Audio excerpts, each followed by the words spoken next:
Great. All right, yes, so welcome to our roundtable discussion. We're excited to have two guests with us. So one of our guests is Eugenio Gonzalez. He is a principal researcher, principal research project manager at ETS, that's Educational Testing Service in the US. He's also the director of the IEA ETS Research Institute, so a collaboration between IEA and ETS for research, workshops, etc. As you can see here, his research areas are quite extensive: overall psychometrics and statistical analysis and large-scale assessment. And some of the methods that he employs are item response theory, or IRT models, and general linear models. So that's a little bit about Eugenio. Welcome. And then we also have with us, there we go, Hynek Cígler. He is a researcher at Masaryk University, Faculty of Social Studies in the Department of Psychology. His research areas include test development, response styles and response biases, cognitive aspects of survey methodology, and others as well. Some of the methods that he commonly employs include latent variable models, so exactly what we've been discussing with structural equation modeling and also IRT, linear logistic test models and explanatory IRT, scaling, norming, standardization, test equating, and then generalizability theory. So welcome also to Hynek. With that, I will let Agnes take over for the questions for the roundtable. Yeah, warm welcome also from my side, and thank you very much for your willingness to attend the session and to be here with us and to discuss. And I have prepared some questions, which I will read from my notes here, and I will ask then each one of you to take your stand on each of these questions. And at the end of the session, maybe there will be like 10 or 15 minutes for the participants to ask questions. So you can already prepare some questions or discussion points for the second part of the discussion. Okay, let me start with the first question. So all these questions are around issues related to latent modeling in ILSA. And of course, we are happy to hear from your experiences about the challenges and solutions, and with respect to these topics that we would like to raise here.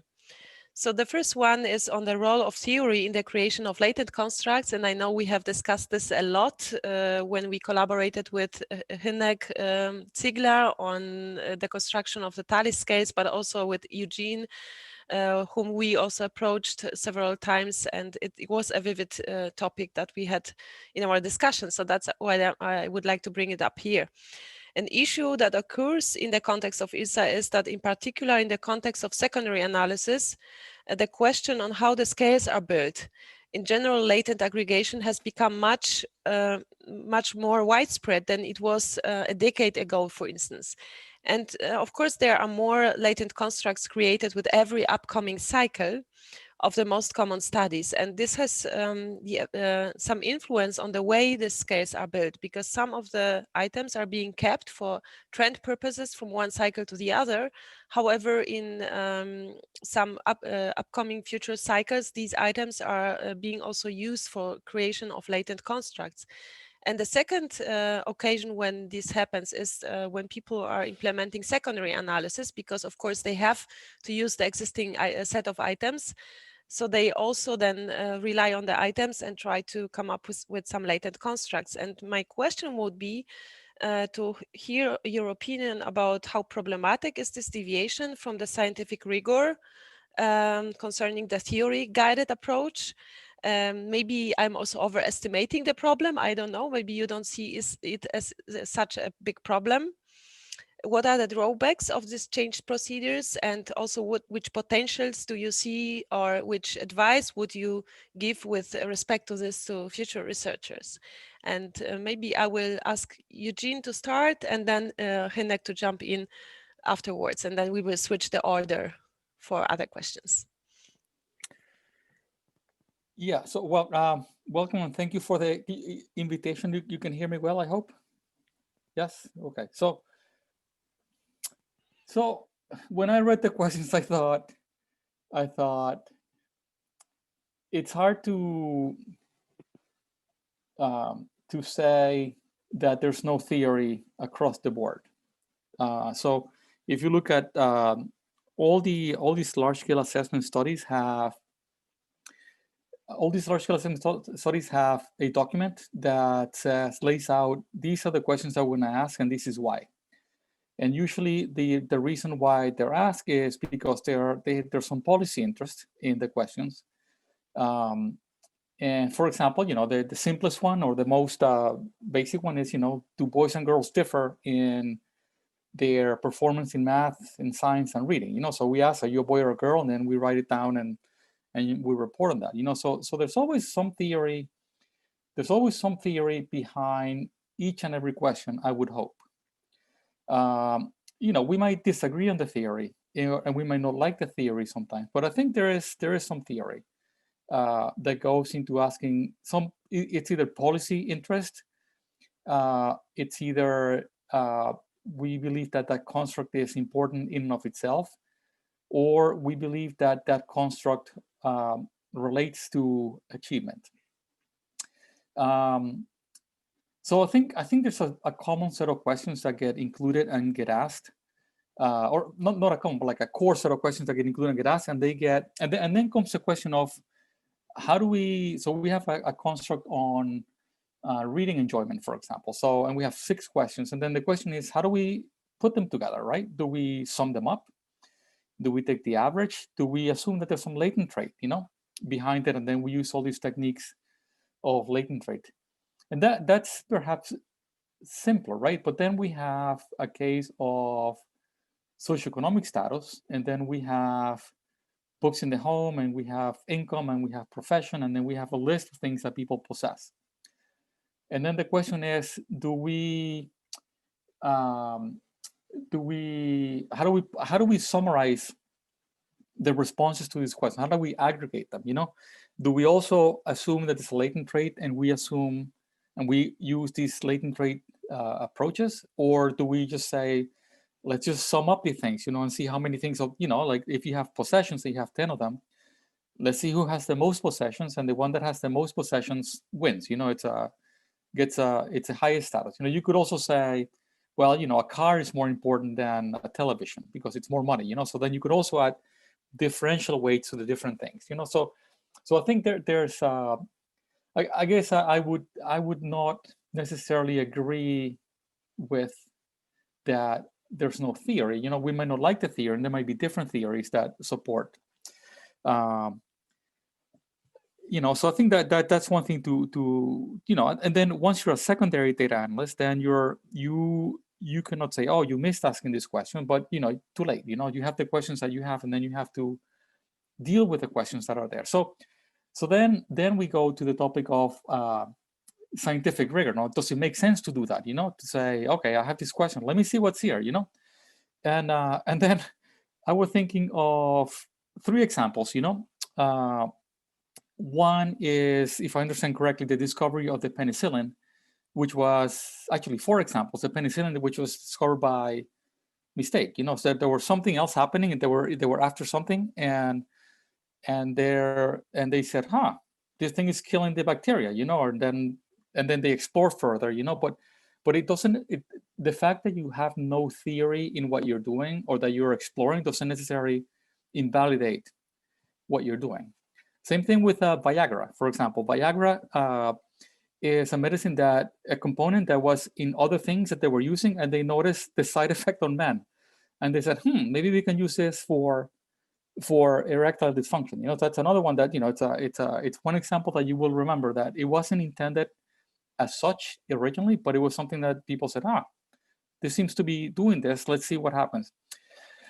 If you read the recent results of the vaccine for the COVID, the one that Pfizer and BioNTech, the German company, produced, and it proved to be 90% effective. If you read, it's a new technology that is being used, but they don't quite exactly know what is it that is so that vaccine has a bunch of things, and they don't exactly know what is doing what is the one that is helping develop the antibodies, but it works. All this to say that that from the academic point of view, we're sitting at a university. We can say you should have a theory before you do all the things, but it works in practice that you could things we have thought of. You build a theory once you look at the data. So I wouldn't see it as a weakness. I would see it as a strength in the field, and I think there are numerous examples of theories failing and lack of theory coming up with something that ends up being very useful. So it's not an either-or situation. Anyway, so I think those are my thoughts on this topic.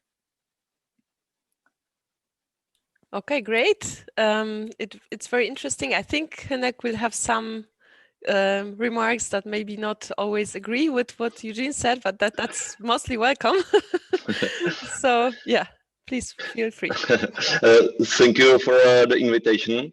I was thinking a lot about that question because it's what I'm solving a lot in my career here in research, and I think that it's not a problem going from item to latent construct or the opposite direction.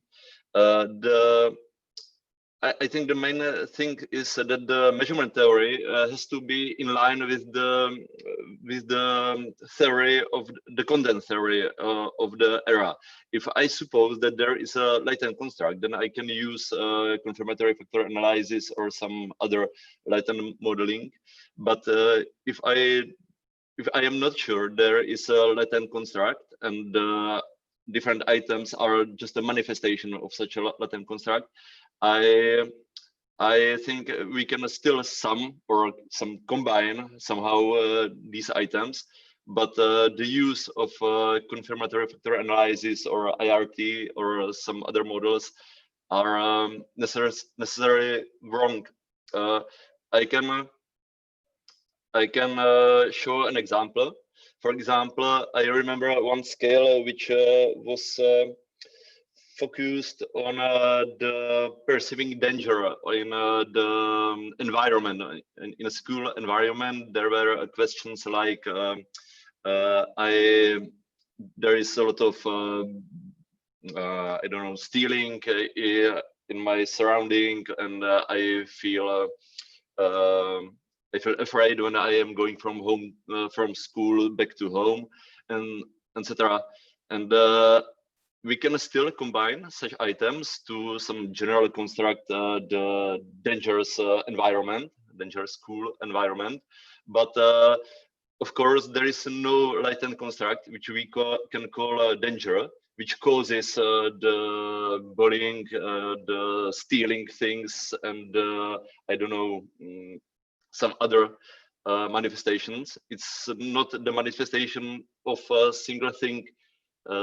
And we cannot assume that the confirmatory factor model will fit such a data.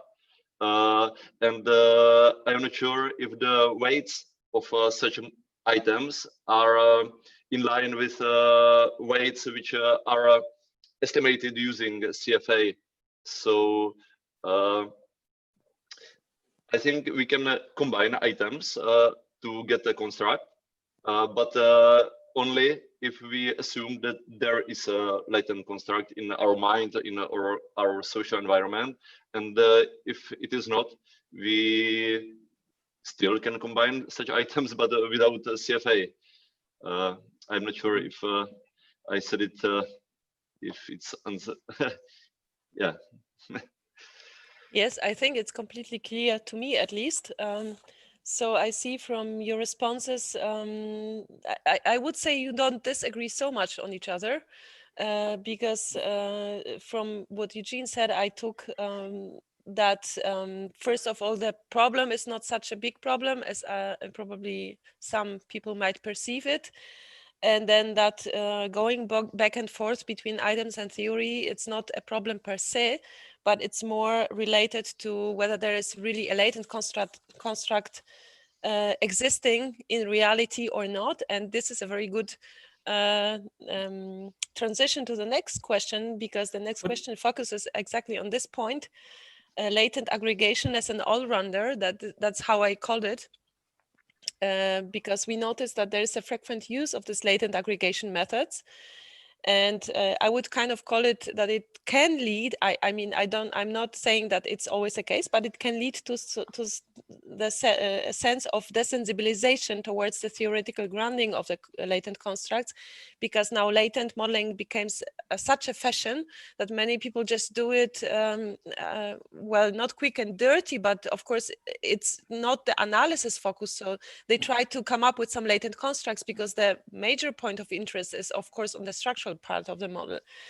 And so yeah, traditionally latent modeling assumes the presence of the psychological or sociological constructs, implying that there has to be a mind, or whether it's a social mind or an individual mind in which this latent construct exists. And my question will be exactly on, and we have heard from Hynek already a little bit on this. So how do you judge the increasingly frequent use of latent aggregation to summarize information pertaining to things without any relation to a mind? And how meaningful are these results obtained from such analysis? Then how strictly would you recommend to follow the science behind latent modeling? Or how much modification to the rules could be, like maybe we have to change our thinking in this respect? I don't know. I mean, I'm asking you. And the second group of questions is also, of course, whether you see that there are some alternative methods. I think Eugene has already mentioned some of them, but maybe you can also bring this into this discussion. And this time I would like to ask Hynek to start with responding, and then Eugene to jump in. I think that the CFA or some other latent models like IRT are great for estimate the weights of these items or manifestation to get the best possible estimate of latent construct. But this approach assumes that these manifestations or items are just a sample of possible manifestations which we sample from some universe, and their local dependencies are zero with respect to the latent construct.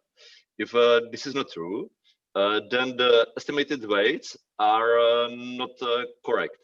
And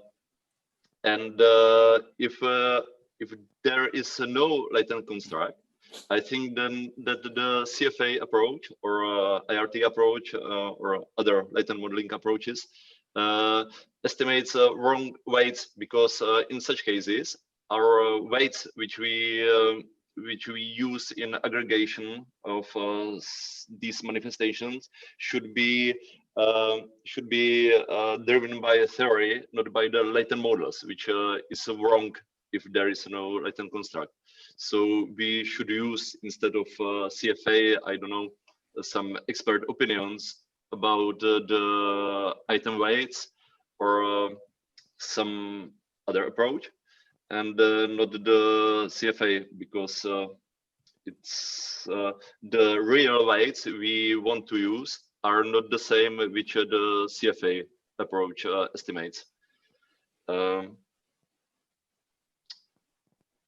I don't know what to add more again. Yeah, maybe Eugenio, you would like to take some words on this? Yeah, so I think so constructs, I start from the principle that constructs are made up. So there are things that we make up, and what is intelligence? Intelligence, some people argue intelligence is what the intelligence test measures, right?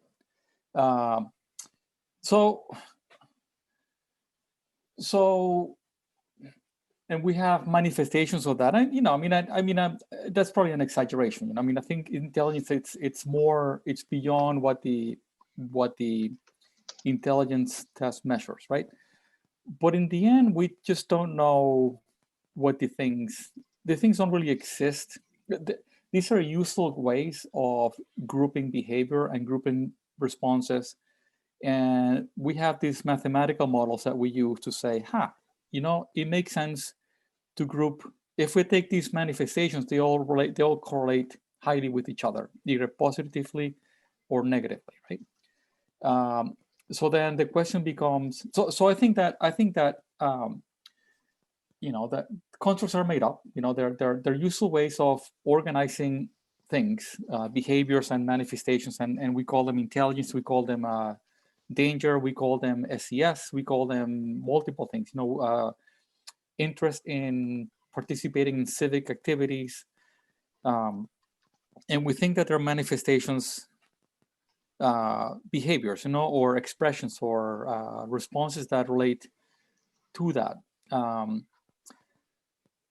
So in this sense, these latent trait models that we use are, when we use them, I think that it's not a wrong thing to use them to try to see if we can fit a mathematical model to the response. So in other words, is there a way that we could summarize these responses and talk about these people better than by chance? Better than to say we don't know. And we say, well, we have these responses. Let's see if there's a factor here. And then we compute the factor, and the factor might not be a clean factor. But is it better than looking at 5 separate things? If in the case of 5 items. So I look at it as a useful tool to see if these manifestations can be summarized and can be explained better than by chance, given this model. And in this sense, whether the construct really exists or not, or I would say, well, I don't know, but I can predict certain things using these models. I can I can add certain weights to these things. And I go back to the example that I said about the possessions in the home.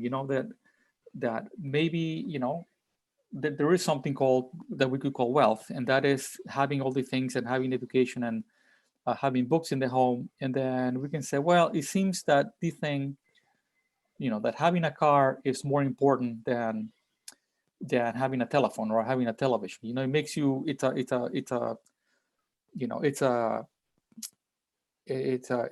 more of a sign of wealth than having a television or a phone. But there isn't a latent construct. There is like a real construct there, which is wealth, and we're trying to make sense of these manifestations of wealth and see if we can aggregate them in a sensible way. And I go back to that. So that's why, if you do, depending on which model you use, you might get a slightly different result, a different weighting of the variables, of the components. But I think I find that as a so in a way support that these things go together more so than not. So there's also the variability of the let's say IRT, for example. You could take a set of questions in mathematics or reading or science, and then get the sum score or get the proportion correct or do an IRT score, right? And if you plot them, they will all line up. Those that do well in one do well in the other, unless there's significant differences in the difficulty of the items, in which case an IRT-based approach will be better because it will allow you to correct for that, for the differential difficulty. But in the end, we're trying to see whether these mathematical models that we have, we can fit them to these observed data and see how much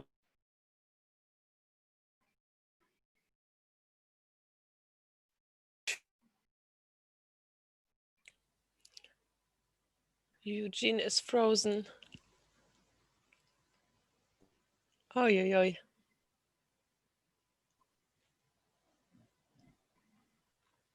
I will just write in the chat.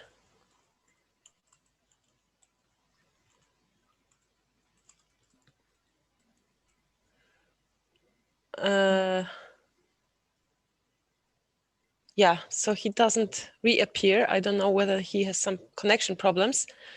So maybe let me catch up at this stage, because I think I know what he was trying to say. I don't know, Hynek, do you want to add something?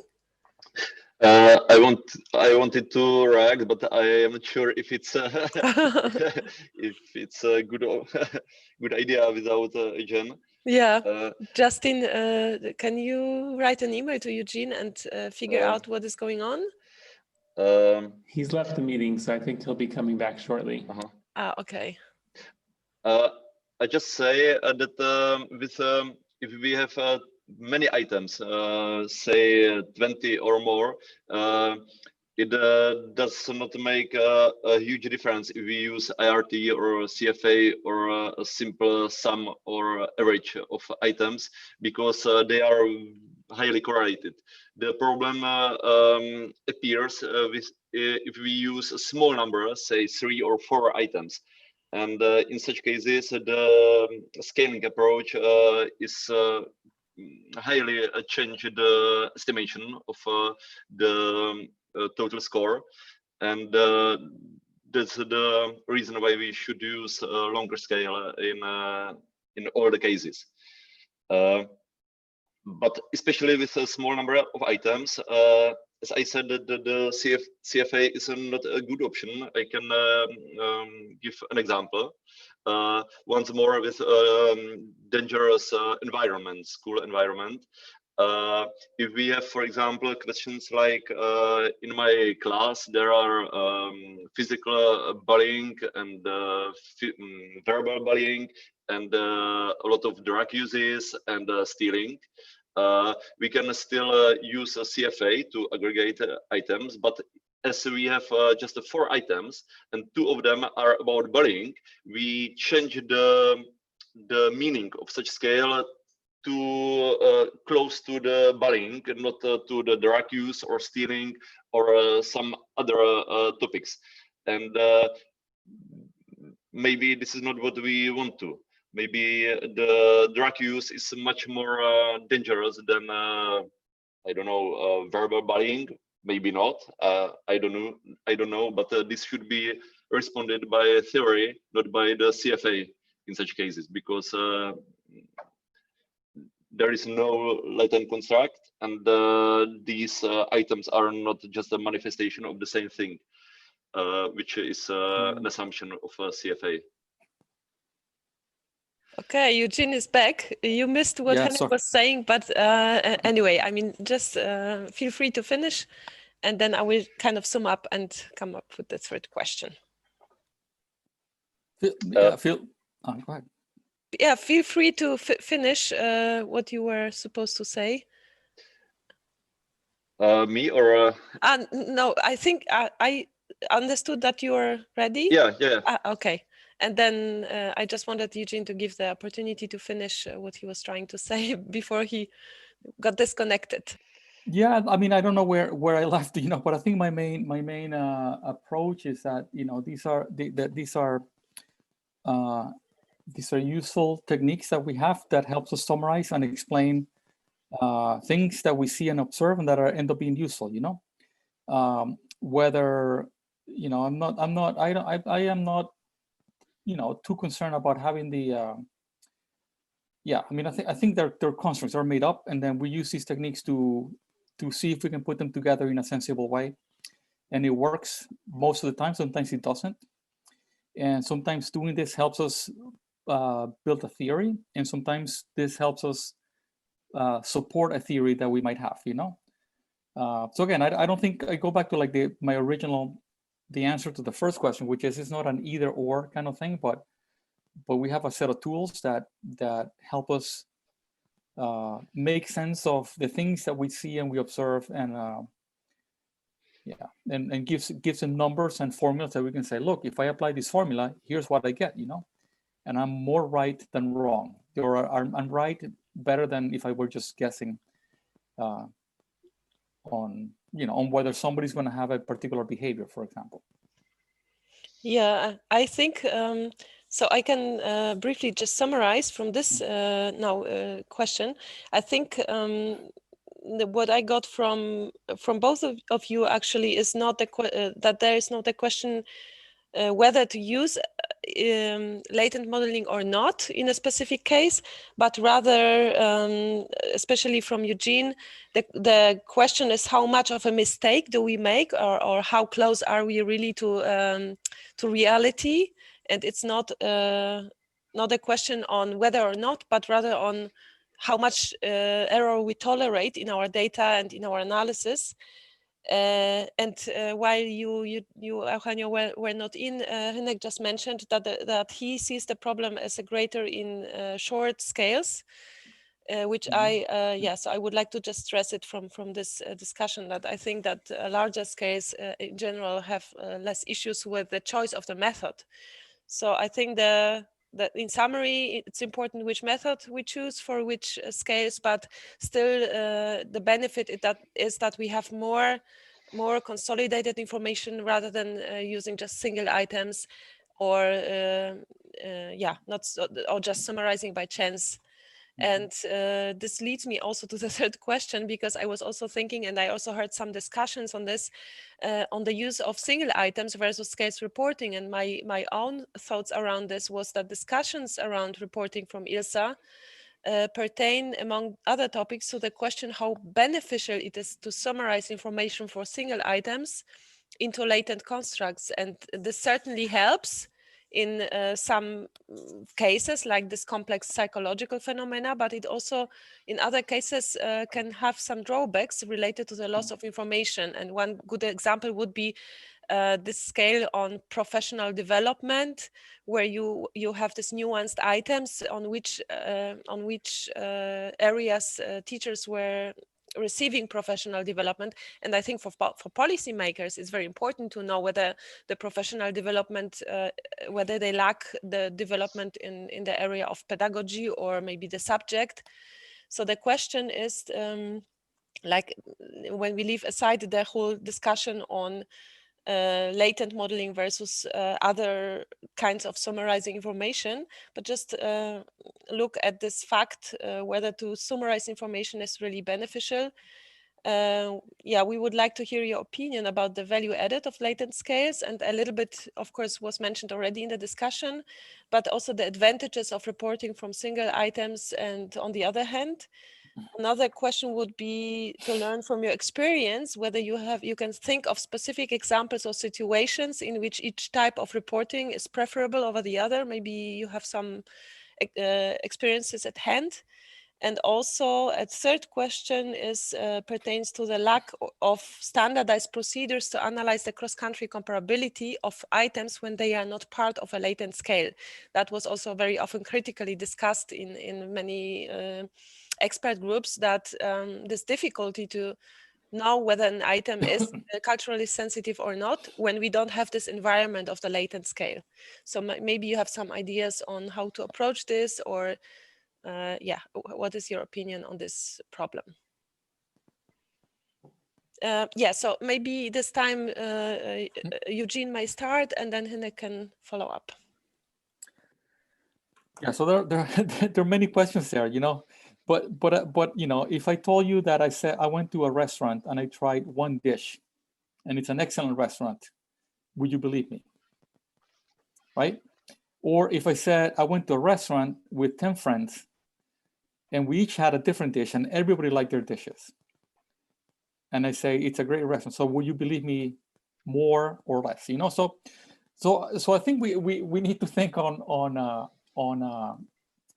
if I go to one restaurant, I try one dish, and I tell you it's a great restaurant, just because the one dish that I tried was good, then you'll be like, yeah, but but it's not a bad indication, I mean, usually we go to a place and we have one dish, and we tell friends I went there, I had a great time, and I like what I ate. So you think everything else must be good.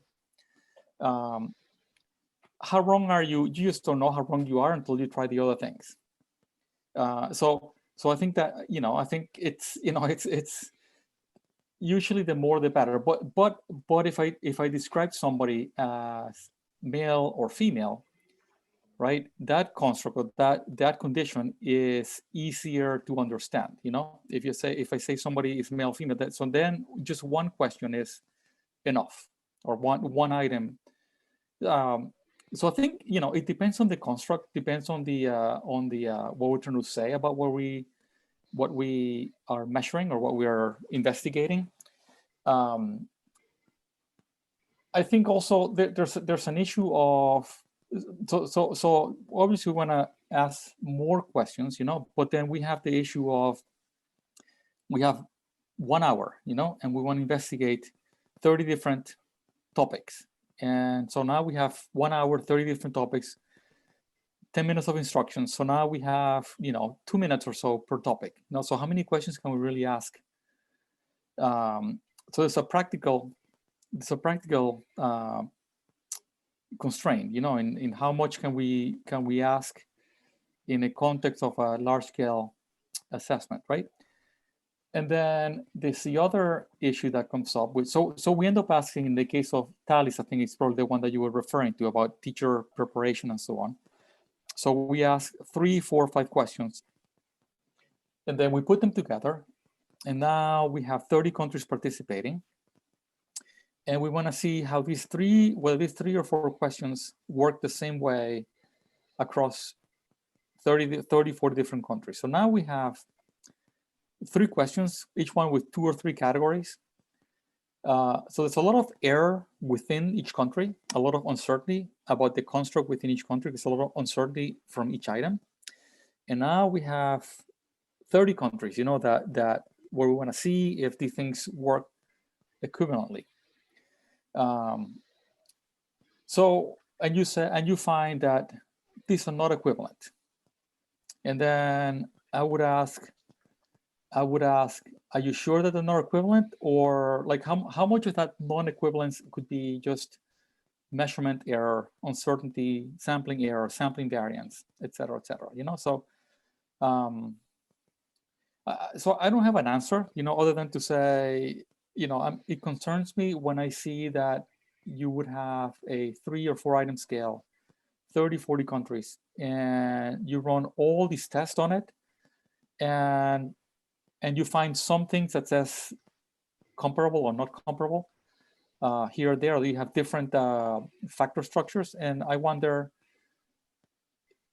you know, how much of it is really a different construct in and of itself, and how much is it just uncertainty about how you went about measuring that construct with a few items across the different countries, you know? So I don't have an answer, you know, other than to say, you know, how do you know what the truth is with little information, the little information that you have, you know, not to mention the you know, the possible differences in the construct across the different groups that you have, but also the different response patterns that people might have in the different cultures, that people may be agreeing more than others on particular topics, you know. So I think it's a very complex problem that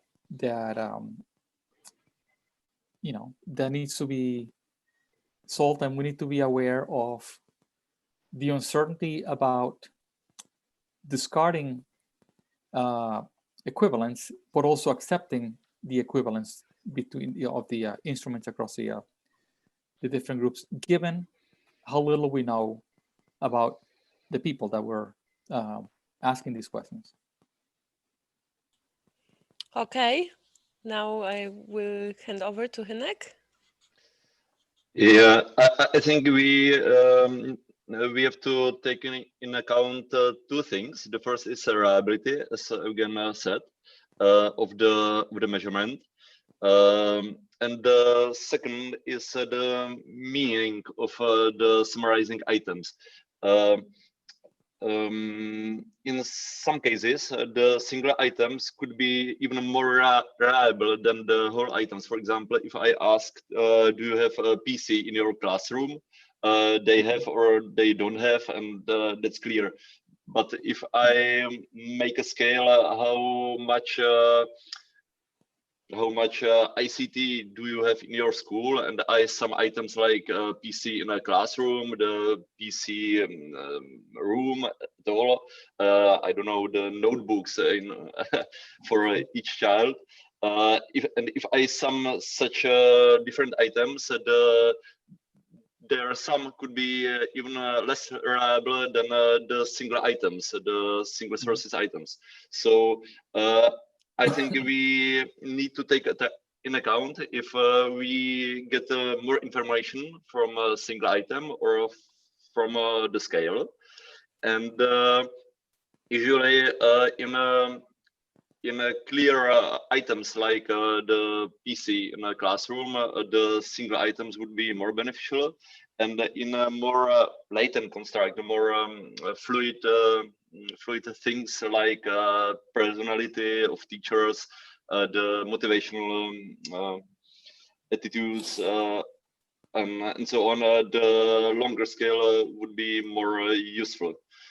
And but if we use a single item to measure construct like attitudes to something, and it's associated with the last question, we have a problem to compare different cultures and countries, because the wording of items can slightly differ between countries.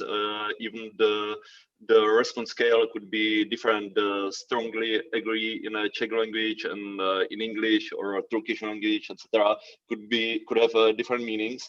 And strongly agree in Czech and in Japan, in USA could be different. So if I have more items, these differences is averaged. But if I have just a single items, I cannot be sure if the differences are caused by the wording or the real differences between countries. Yes, I agree, absolutely. And I think that both of you are mentioning the reliability of measurement and, of course, the meaning of the items that are at hand. So I would agree with Hynek that this more concrete items, so that's why I stumbled a lot over the scale build of school resources, because to me it's not a latent construct, and I was always like, why are you guys building a CFA model based on the number of things that are at school? So in this case, I don't know whether you agree with me, but a different way of summing up the information will be more proper and also more accurate, I think. But of course, for the fluid constructs, this latent modeling is very valuable. I have one last question. We don't have so much time. I would say maybe that one question, I will keep it in brackets. Let's see whether the participants have some additional remarks or anything that I would like to add or comment on, or maybe ask.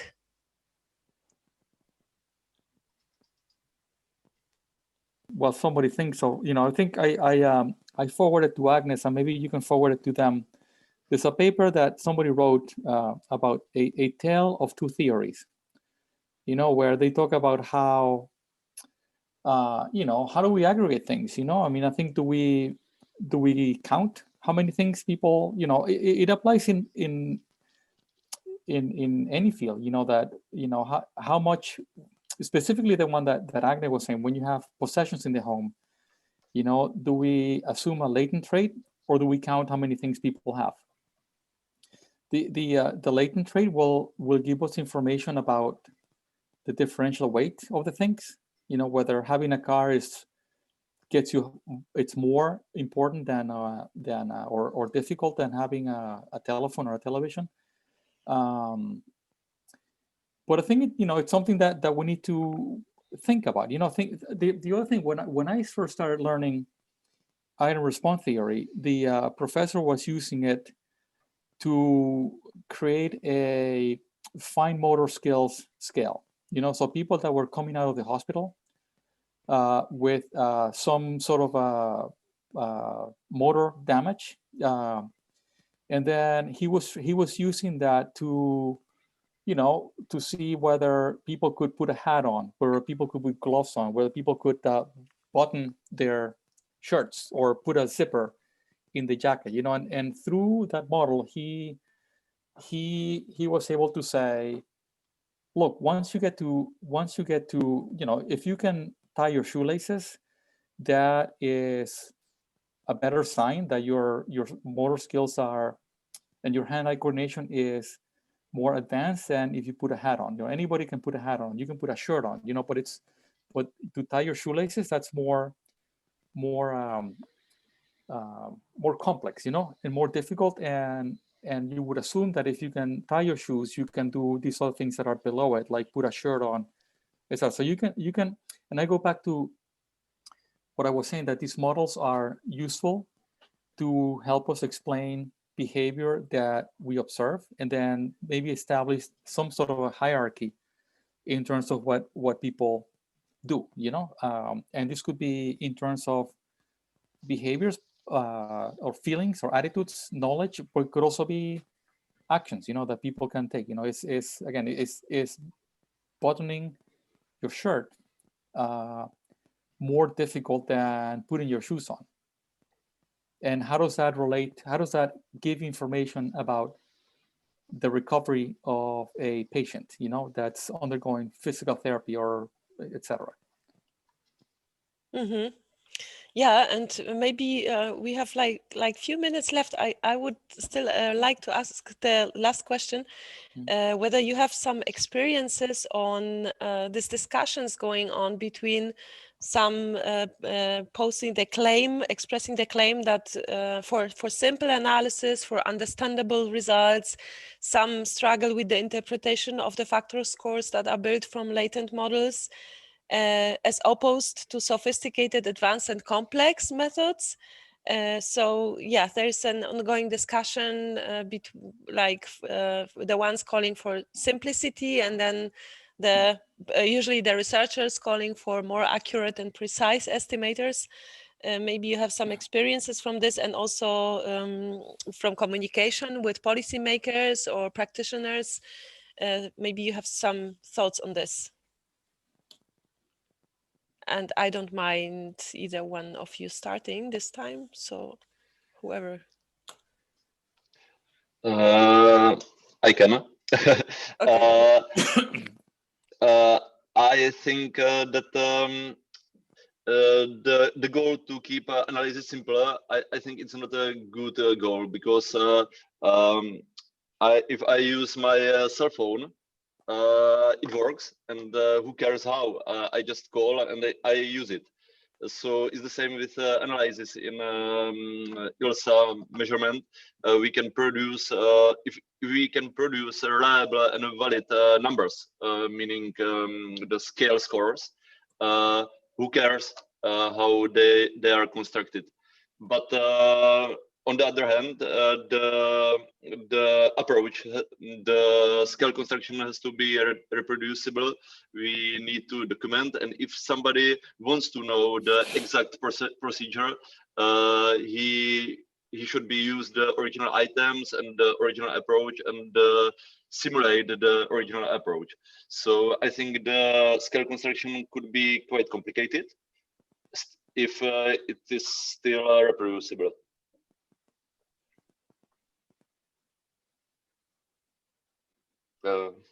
Eugene, what do you want to add? No, I mean, I think I agree. That yeah, like I say, I don't know how my car works. I don't know how the black tar makes my car go, but it makes it go. I don't need to know that. I do think that there is, in our field in particular, I think there's a level of being able to translate what we find into implementable policies, and implementable behaviors of the teachers, the school principals, a Ministry of Education. So in that sense, they don't need to know the ins and outs of the method, but they need concrete recommendations, So so for example, I think in one of the last slides in the previous presentation, Agnes, you were saying that the interclass correlation in Germany was smaller or bigger or something than some other countries, something like that. I forget the detail, And then if I'm a school teacher or a school principal or a minister of education, then what does that mean? So I think that there is a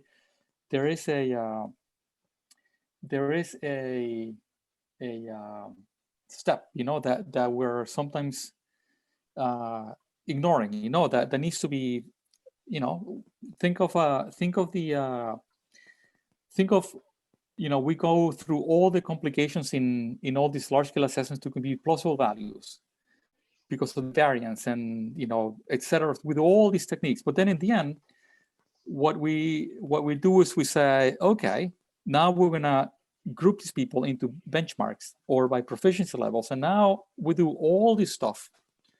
And now we're gonna group people into 7 groups or 5 groups or 6 groups that are important. And then we're gonna tell the school principal and say, okay, these people are good, these people are not so good. These people are in between, So I think it is important that after we do all these things, that I agree that they don't need to be, there has to be some level of trust, like we trust the cars and the cell phone working. But I think we need to show people, okay, you don't have to know how the cell phone works, but you need to know which buttons to push to be able to call home or to be able to send an email. That step, I think it's an